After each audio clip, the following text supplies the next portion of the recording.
Et Ousmane Dembélé était en conférence de presse, le Ballon d'Or, on va l'écouter. Paris vient à Chelsea pour gagner. Voilà ce qu'il a dit, on l'écoute.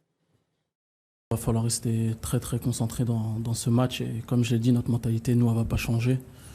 On est venu ici pour s'imposer. On sait que ça va être difficile. On sait qu'il y a des moments, surtout dans ce genre de match, qui vont être difficiles, où voilà, va falloir souffrir un peu. Mais c'est un peu comme la saison dernière. On a remporté cette Champions League, mais on a eu des moments aussi compliqués, donc il fallait rester très très très concentré. Bon, ça vous plaît finalement cet état d'esprit, Ludo? Ils viennent ici pour gagner, ils ont gagné à l'aller 5-2. Pas de, allez, on va dire, de petits bras, quoi. Ils vont pas jouer le 0-0 de toute façon. Ma philosophie est sans appel, la meilleure défense, c'est l'attaque. Ça vous va? Et surtout avec cette équipe-là. Et avec cette défense de Chelsea, peut-être. Et aussi avec cette défense de Chelsea, mais c'est pour s'enlever en fait tout parasite au niveau du cerveau. Mais un joueur, ça préfère ça? Ben oui, parce que 3 buts d'avance.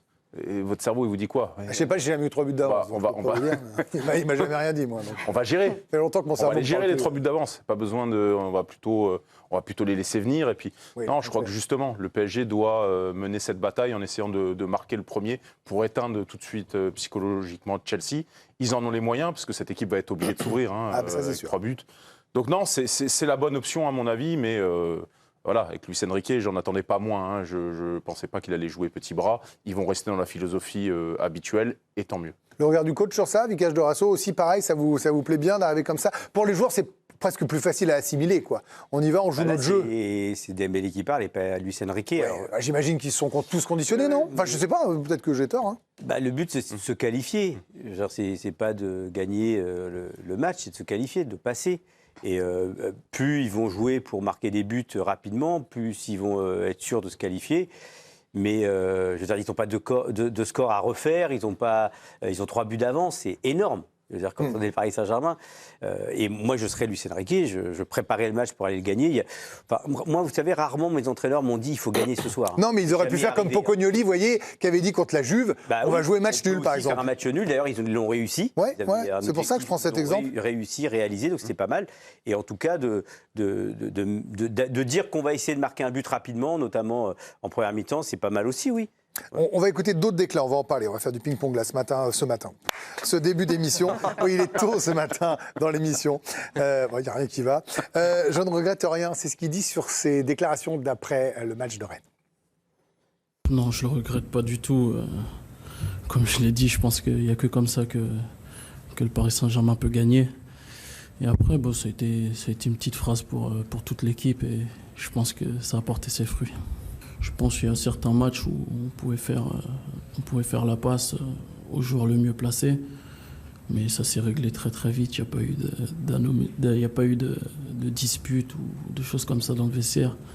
On s'est dit aussi les choses, donc tout s'est bien passé.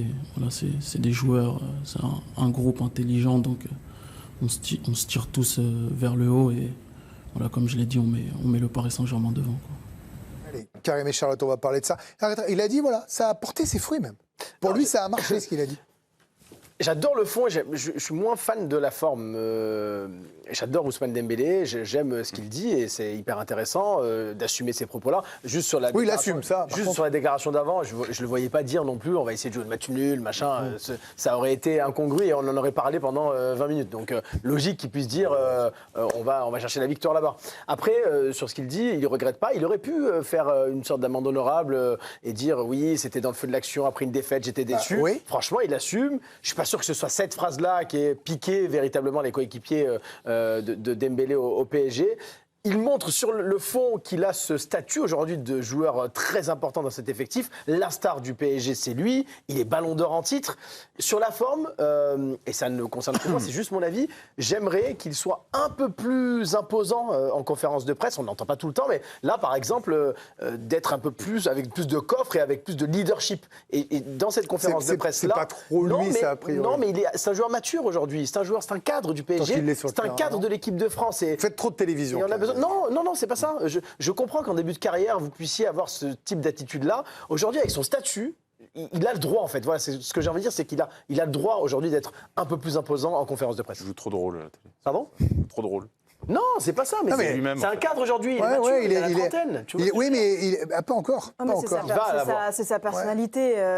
C'est un joueur tout au long de sa carrière. Il a été énormément blessé. Là, cette saison, ça a été très particulier pour lui parce qu'il voyait un peu son équipe un peu en extérieur. Lui, il essayait individuellement de se remettre dans le rang. Donc, il voit des choses. Il a pris cette posture de cadre. Oui, les ballons d'or, ok, mais maintenant, il est beaucoup moins blessé à part cette saison, mais la saison dernière, elle a été incroyable. Je pense que c'est sa personnalité, on ne va pas lui demander non plus d'avoir une certaine posture et de tricher dans son caractère. Mais c'est ce qu'on disait de Zidane aussi, je suis d'accord. Donc je ne compare pas les deux, mais la personnalité. Mais déjà, il s'exprime beaucoup plus. Avant, on ne le voyait jamais. Moi, je trouve qu'il y a un bon fond. C'est ce que je viens de dire, j'adore. Oui, je sais, mais du coup, pardon, c'est pas joli, mais non, mais parfois, il y a. On oublie la forme. Et la forme est un peu difficile. Et le fond, là, je trouve que, comme vous l'avez dit, il assume tout, en fait. Là, c'est ce côté de statut de leader que j'aime bien. On va retrouver Jérémy Jalingro, qui est avec nous depuis Londres. Vous avez assisté à cette conférence de presse. Bonsoir, Jérémy. Vous l'avez trouvé comment, Dembélé ? Écoutez, moi je suis pas forcément d'accord avec Karim Benani. Je trouve que justement il impose son leadership en maintenant sa déclaration et en disant que ça a porté ses fruits parce qu'il va tout simplement à rebours de la communication du Paris Saint-Germain. On se rappelle que Luis Enrique, dans la foulée en conférence de presse, avait dit non mais vous inquiétez pas, tout ce qui est dit après un match ça compte pas, c'est à chaud, sa parole a un peu dépassé sa pensée. Alors que là Dembélé dit non, je pense encore ce que je dis et puis ça a porté ses fruits. Maintenant on va plus faire la passe au bon moment. Dembélé, je l'ai trouvé très convaincant, très posé, leader, et aussi il y a une question très très importante qui le concerne et qui concerne son avenir au Paris Saint-Germain, c'est sur sa prolongation. On écoute sa réponse. Les histoires de contrat, moi, toute ma carrière, c'est pas moi qui prend les décisions, ça c'est entre le club et mon agent. Non, c'est lui qui prend la décision, Charlotte. Il en parle à son agent.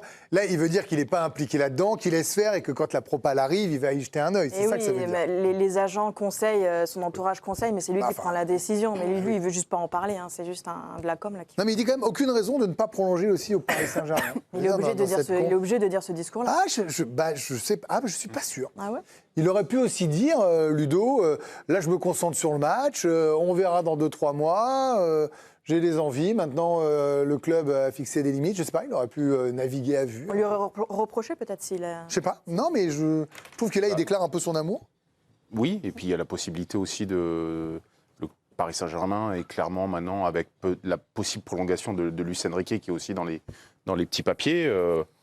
Je dis pas que tu es sur une dynastie, mais tu peux être dans une équipe qui va qui peut marquer l'histoire les 3, 4, 5 prochaines années, avec la force de frappe financière et un coach qui a la main sur son groupe et qui peut le renouveler comme il le souhaite.